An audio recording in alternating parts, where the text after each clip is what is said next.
As the security forces seek to put a further dent in the country's crime stats, the government says it will not allow the progress to be undermined by a breakdown in discipline.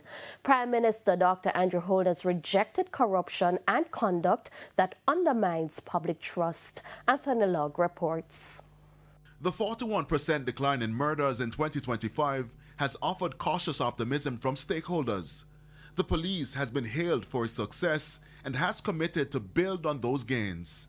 Amid those plans, this appeal from Prime Minister Dr. Andrew Holness. While we are experiencing significant reduction in crime, we must move to a new phase in our development, and that is the phase of sustained peace, where you get compliance without the need to use force.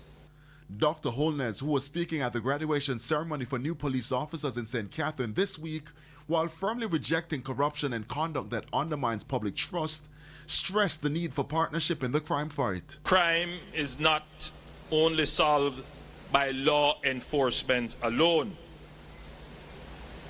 It is reduced when residents become partners, when young people see officers as role models rather than threats, and when communities believe that justice will be served fairly and promptly. Meanwhile, a Supreme Court ruling last week has reignited debate about discipline, expression, and professionalism within the ranks. The court found that 2 senior police officers acted beyond their legal authority when they sanctioned a constable for posting a video on social media that allegedly brought the JCF into disrepute. While the Prime Minister did not reference the case directly, he underscored that officers must uphold the dignity of the uniform.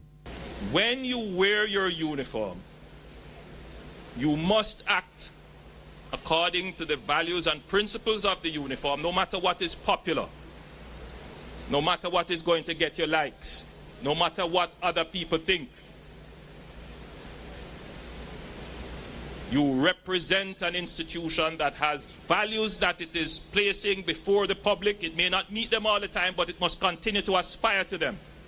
And you must not undermine it. Anthony Logg, TVJ News.